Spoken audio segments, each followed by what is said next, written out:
안녕하세요. 금강당 한자 김기동입니다. 오늘은 2023년 11월 23일 수요일입니다. 날씨는 온화하고 생활하는데 기온은 적당합니다.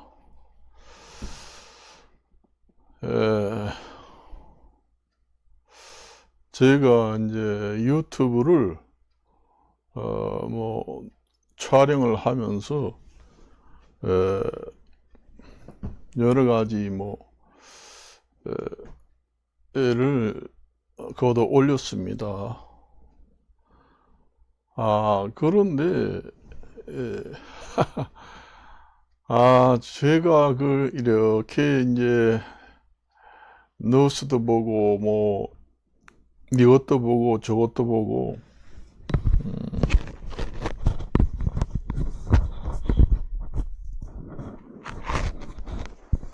이것도 보고 이것도 보고 저것도 보고 합니다마는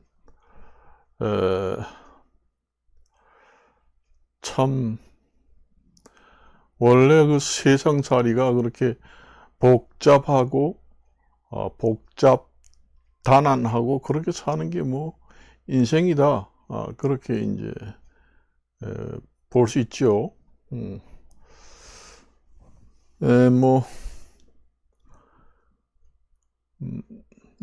정말로 제가 나이가 한 젊었을 때는 인생이 많이 남았구나.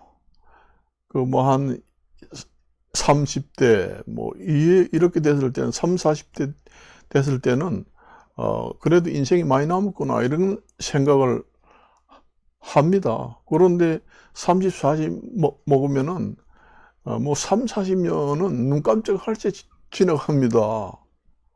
눈 깜짝할 사이에 지나가요. 그래서 사람이라는 게 인생에서 나이대에 따라서 할 수 있는 그런 것은 이제 좀 해야 합니다. 나이 많이 먹어서 못할 일이 있습니다. 하다 보면은 젊어서 할 수 있는 것이 있고 또 나이 들어서도 할 수 있는 것이 있고, 아무래도 나이가 들면은 좀 할 수 있는 게 줄어듭니다. 그래서 젊을 때 할 수 있는 것들은 젊을 때 하는 것이 가장 적합하다, 그런 얘기입니다. 왜 젊을 때는 왜 못하느냐? 철이 들지 않아서 못합니다. 아무리 좋은 학교 나와도 경험이 없으면은 사실상 사회 초년생 애송입니다. 원래 좋은 학교 나오던다 하더라도 사회의 애송이 초년생이에요. 잘 모르니까 할 수도 없어요. 그래 이제 한 40대 50대 되면 이제 좀 하려고 그러면은 또 나이 또 너무 먹었다, 또 그렇게 이제 해서 못하는 사람도 있습니다. 그래서 이제 나이대에 따라서 할 수 있는 걸 적절히 이제 살면서 해야 된다, 그렇게 이제 말씀을 드립니다. 제가 이제 수시로 이야기를 했지만은 정치계에서 떠들썩합니다. 제가 항상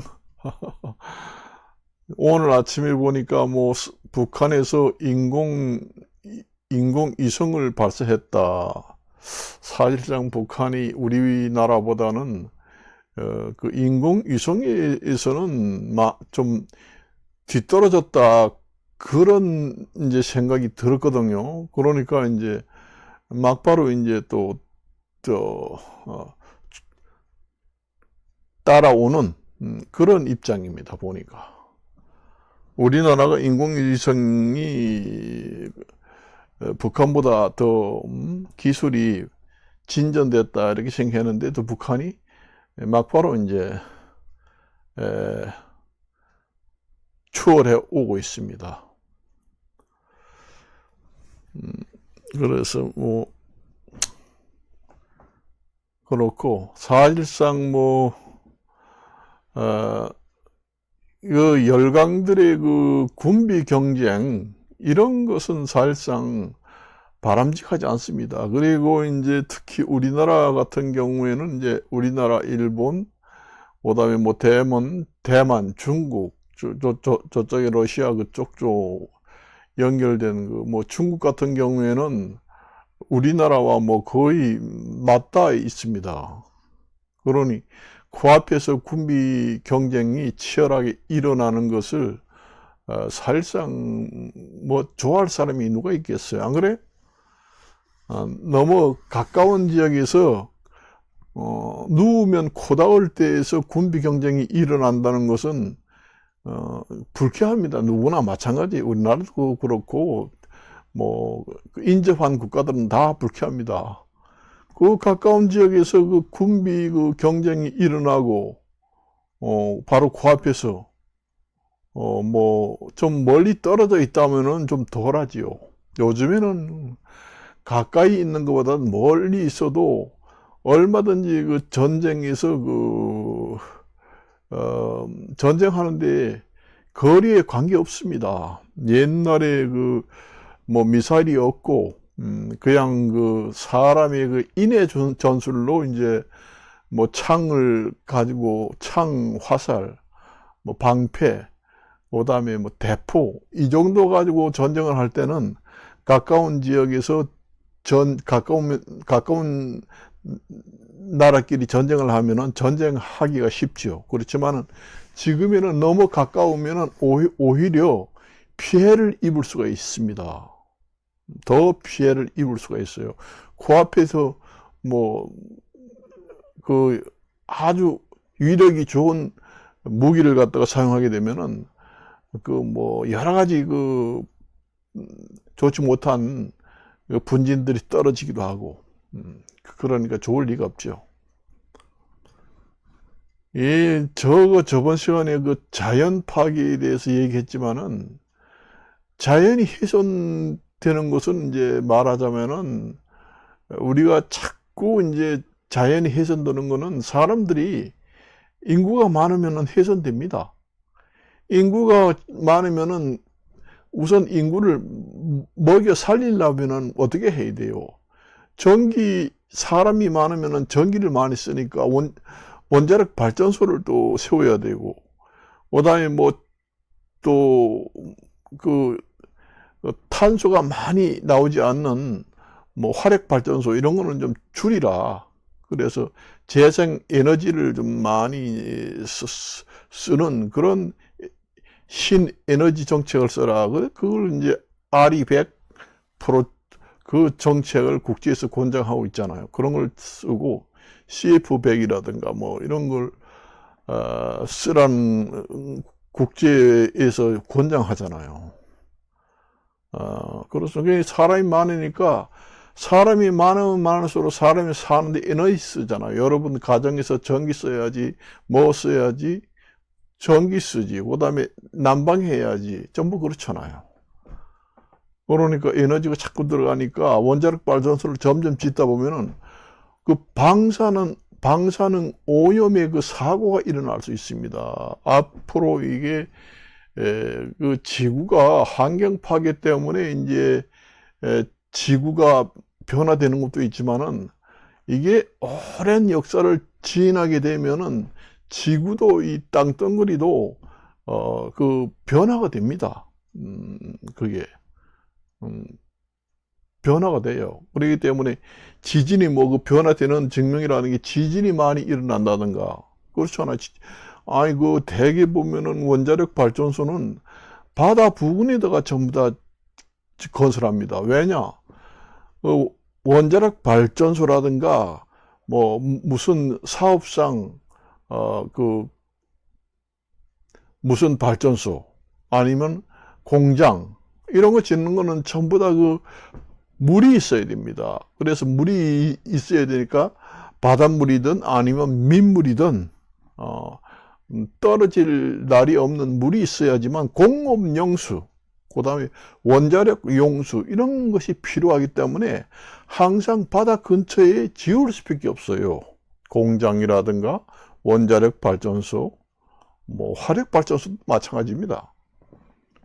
그래서 화력 발전소는 줄이고 그래도 환경 오염을 덜 발생시키는 원자력 발전소를 많이 짓는 추세로 지금 되어 있고, 에너지, 한 국가에서 에너지를 그 탄소 배출을 줄일 수 있는 환경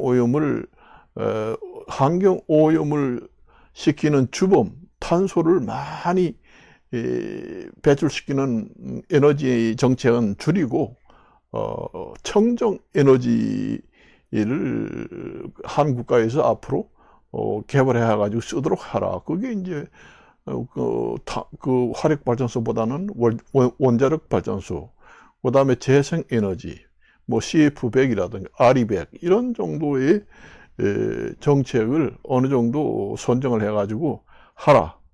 그런 얘기입니다. 그게 사실상 사람이 많고 인구가 많아가지고 살기 어려우면은 그렇게 하기가 힘들어요. 지금 먹고 살기도 힘든데 환경을 생각하지 못해요. 원래 그렇습니다. 나라도 그렇고 우리가 개인 일반 가정에서도 마찬가지잖아요. 우리가 가정이 어려우면은 연탄을 떼잖아요. 연탄 뗍니다. 가스비가 비싸니까 연탄을 떼요. 연탄을 뗄 형편이 못 되면은 산에 가서 나무를 베어다가 그 나무를 불을 떼서 에너지를 씁니다. 그렇잖아요. 우리가 그 일반 개인 가정의 그 빈부 차이에 따라서 사용하는 에너지가 다 틀립니다. 그 사용하는 에너지가 다 틀려요. 어려우면 어려울수록 그 환경 오염이 많이 되는 그런 이제 에너지를 사용하게 됩니다. 내가 아직도 연탄을 떼는 가정도 있습니다. 그래서 그 전에 내가 보면은 어려운 집들은 이 연탄을 뗍니다. 아무래도 그 돈이 덜 들어가는 에너지를 선택해서 사용하게 돼요.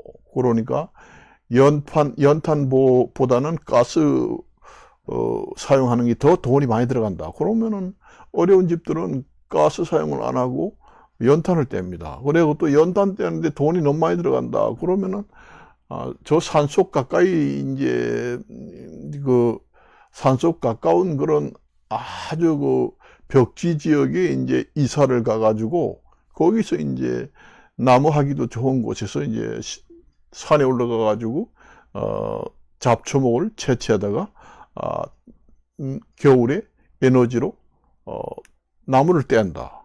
그렇게 하게 됩니다. 그게 이제 가정마다 빈부격차에 따라서 에너지 소비되는 형태가 다 틀리게 됩니다. 그래요. 좀 산다 하는 집들은 이제 가스 뭐 이런 걸 쓰게 되고 뭐 전기 에너지도 많이 쓰고, 우리는 옛날에 또 옛날 얘기가 나옵니다만은 옛날에는 전기 같은 거는 없습니다. 아예. 네, 시골 같은 데는 전기 안 들어와요. 시내 같은 경우에도 전기가 안 들어오고 나무를 뗐습니다. 초창기는. 제가 알기로는 1950년대 40년대는 제가 강릉에 살았는데 강릉 시내 같은 데 보면은 옛날에 우리 아버님 같은 경우에는 나무를 이제 산에 가서 해가지고 소나무를, 그러니까 배지요. 소나무를 베가지고, 원래는 그게 소나무를 베면은 면사무소 이런 데서 걸리면 안 됩니다. 자기 산이라고 해도 이제 감벌, 산에 이제 자기 산을 가지고 있는 소유한 산 있잖아요. 그런 사람들은 산에 소금을 한다고 그러잖아요. 산에 소나무가 너무 빽빽하게 들어서 있으면, 콩나물처럼 너무 빽빽하게 들어서 있으면은 그 소나무가 자라지 않아요. 콩나물처럼 가늘게 자라요. 그래서 이제 나무를 그 솎아준다 하는 걸 갖다가 우리가 이제 감보를 한다. 이제 이용사 미용사에서 얘기하면은 틴닝 가위로 머리 숱을 좀 제거를 해준다. 그게 이제 이용사 미용사에서 틴닝 가위가 머리숱이 너무 많다 할 때 이제 틴닝 가위로 머리 숱을 좀 줄여주면서 머리를 깎을 때 그 모단, 그러니까 머리 끝에 뭉툭한 부분을 좀 자연스럽게 뾰족뾰족하게 좀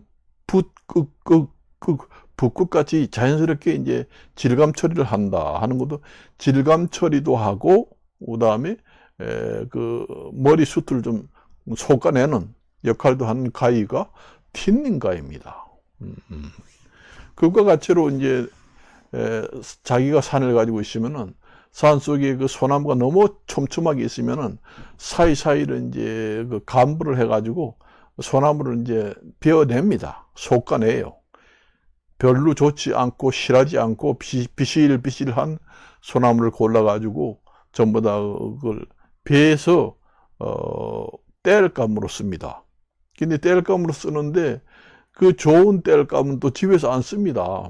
전부 다 그 소나무를 베다가 그걸 이제 도끼로 반을 딱딱 갈라가지고 그냥 나무를 팬다고 합니다. 그렇게 갈라가지고 바싹 마른 다음에 지게에다가 지고 시장에 나가서 팝니다. 그 옛날에 우리 아버지 같은 경우에는 지게에다가 소나무를 바싹 말라가지고 그 소나무를 실은 거 보면은 소나무 껍질가 원래 빨갛잖아요. 그런데 빨간 그 광이 잘 나는 소나무를 한 짐 지고 강릉 시내에 이제 그 갔다가 지게를 키워서 이렇게 기다리는 사람들이 많습니다. 거기 가면은 수십 명, 수백 명이 와 있어요. 그러면 강릉 시내에 있는 그 가정들이 나와서 이거 얼마예요? 이래가지고 얼마다 이러면 이거 저기 돈 줄 테니까 우리 집까지 좀 갑시다. 그래가지고 내려주고 돈 받고 팔고 그렇게 했습니다. 그러니까 그 시골에서도 그 좋은 그 소나무 장작나무는 뗄 수가 없습니다. 그거는 돈 하려고 안 떼고 이제 자기 산에서 이제 그 소나무 낙엽이 밑으로 떨어져 있다든지 아니면 소나무 가지 또 그 산 밑에 보면 잡초 이런 걸 전부 다 낫으로 전부 다 채질해서 집에서 가져와 가지고 말려서 이렇게 쌓아놔요. 그걸 갖다가 땔감을 이렇게 쌓아놓는 걸 갖다가 나뭇가리라고 합니다. 나뭇가리가 얼마나 이렇게 큰 게 너무너무 많이 해놨네. 올겨울 아주 뜨뜻하게 잘 지내겠네. 이런 얘기를 합니다. 그런 걸 뗍니다. 그런 걸 떼지 좋은 소나무 장작나무는 전부 다 돈 하려고 시장에 나가서 팔아요. 그러니까 강릉 시내에도 그때만 해도 뭐 도시가스라든가 없습니다. 도시가스도 강릉 시내에 들어온 적이 얼마 안 돼요. 한 15년 전에는 완전히 LPG 가스만 쓰고 도시가스가 안 들어왔죠 아마. 그리고 제가 1940년대 50년대에는 강릉 시내에 그 전기도 안 들어온 데가 많았습니다. 완전히 시골입니다. 전기도 안 들어오던 시대에는 강릉 시내 사람들도 이제 땔나무로 썼습니다. 전부 다 그 가정에 보면은 그 솥을 걸고 부엌에 땔나무를 떼면서 살았어요. 그런 때가 있었다는 얘기면 지금에는 상상을 못하지만은 옛날에는 그런 때가 있었습니다. 그러니까 어려우면 어려울수록 그런 식으로 살아요. 우리가 예를 한번 들어봅시다. 돈이 많고 산다고 하는 사람들은 이제 서울 이제 뭐 좋은 아파트 이런 데서 살잖아요. 서울 뭐 중심가 아주 좋은 주택지에서 살다가 뭐 사업을 한다든가 뭐 해가지고 돈이 부족하고 이제 좀 가정이 좀 형편이 안 좋고 가시가 좀 기울어진다 하면은 이제 서울 중심가에 살다가 다시 경기도로 나옵니다. 경기도에 살다가 또 돈이 부족해가지고 가시가 기울어지면은 그 다음에 지방으로 내려가요. 뭐 강원도라든가 뭐 저쪽 경상도라든가 충청도로 내려갑니다. 거기 가서도 더 살기 어려우면은 다시 또 벽지 그 농촌이라든가 이런 데 가게 됩니다. 그 농촌에 가서도 더 살기 어려우면은 완전히 그 산골 있잖아요. 우리가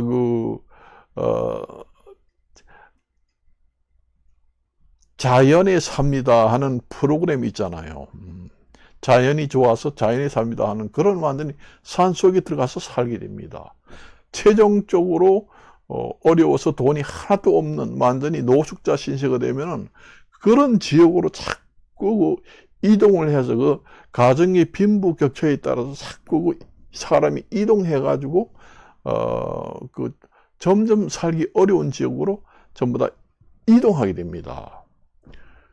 이동하게 돼가지고 떼일나무도 살 형편이 안 되면은 산속에 들어가서 이제 살게 되고 그렇게 돼요. 그러니까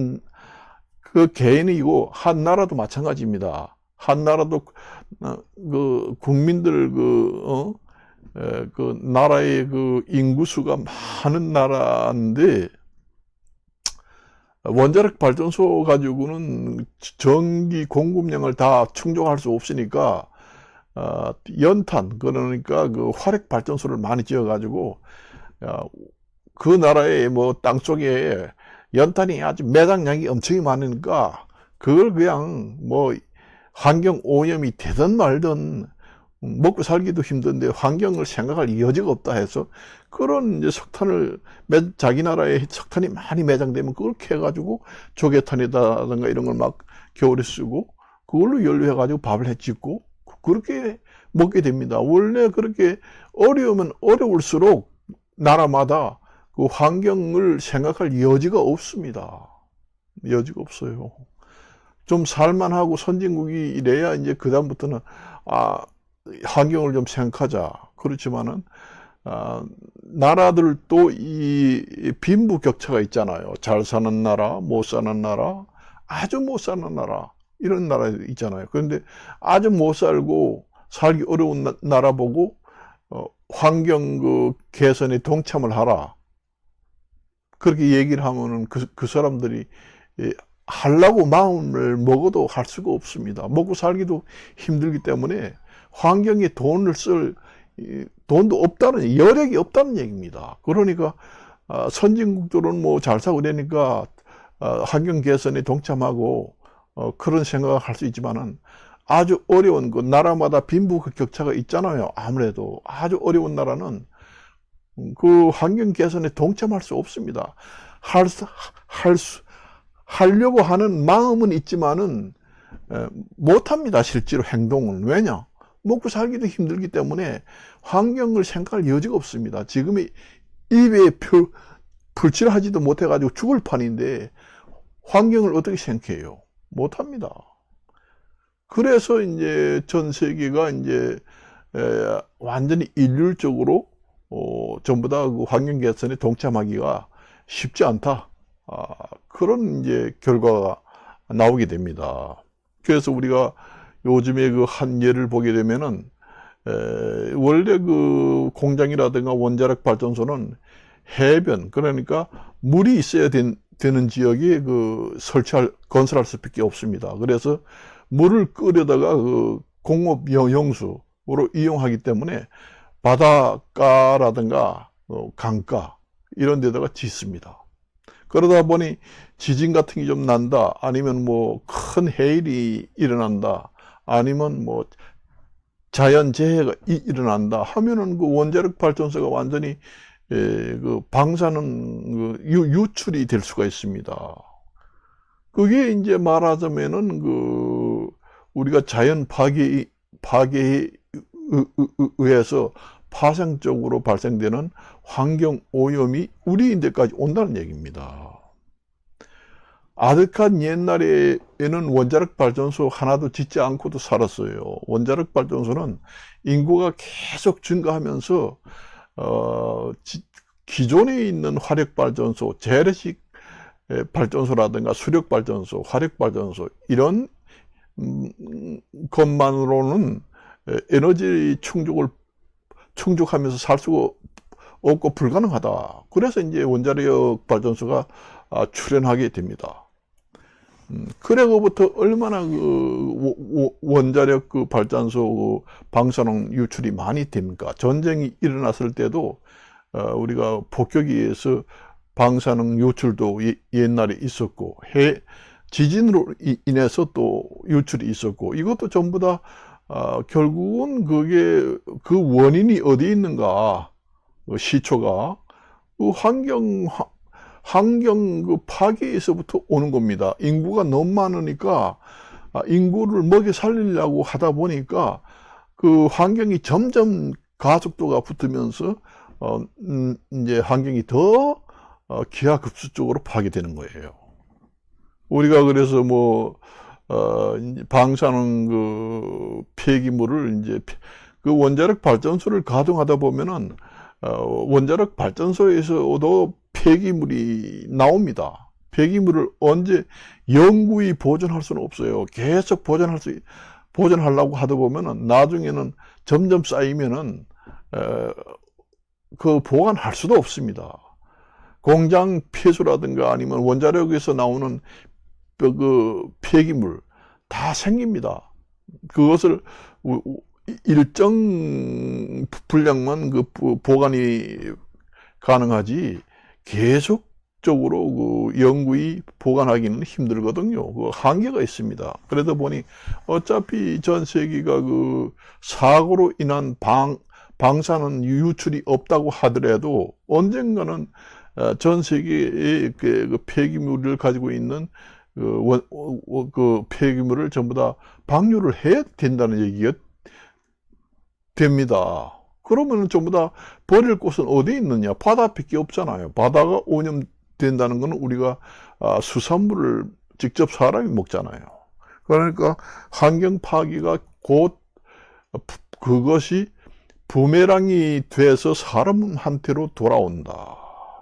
사람이 환경 파괴의 주범이지만은 사람이 그 환경 파괴, 인구 증가로 인하여서 사람이 환경 파괴를 만들었기 때문에 그 결과, 그 부메랑이 되어서 사람한테 다시 또 생명을 위협해서 위협하는 그런 일이 벌어진다. 그런 얘기입니다. 우리가 만날 그 텔레비 보면은 뭐 원자력 방사능 물질을 바다에다가 방류를 해가지고 수산물을 못 먹겠다 난리치고 뭐 엄청나잖아요. 그것도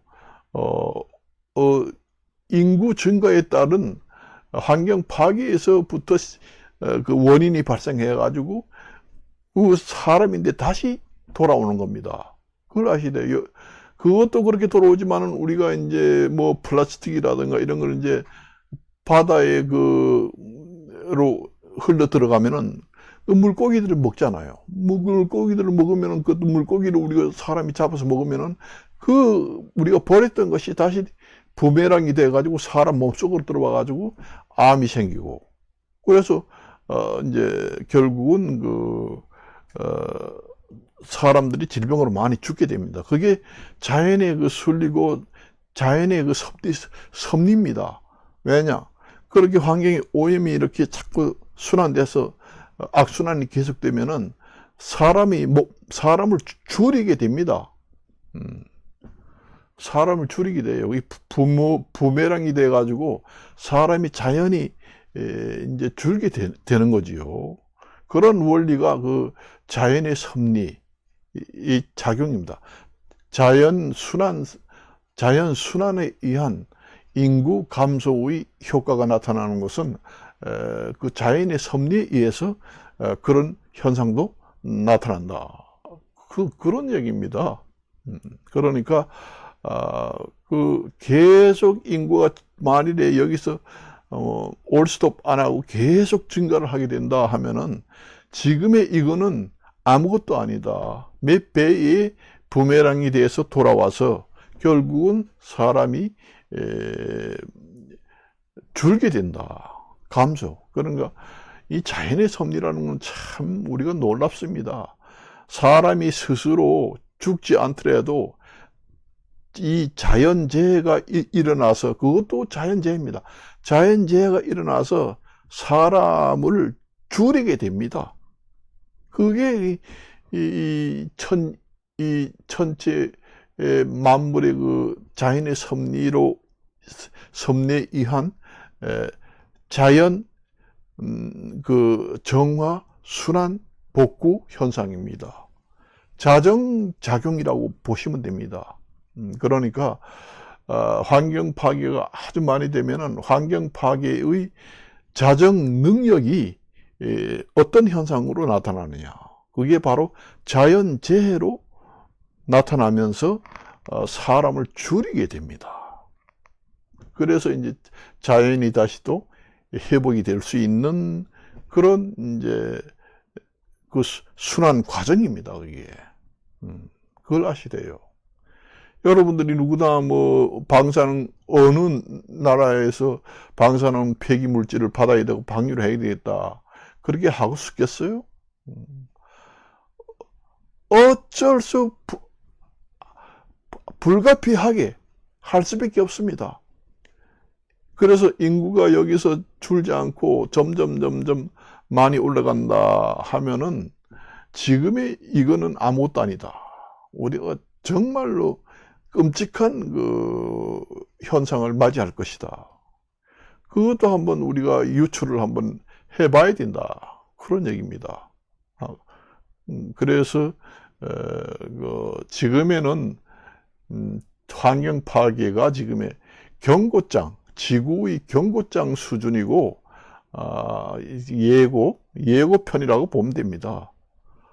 그래서 상당히 그 우려가 되는 상황이다.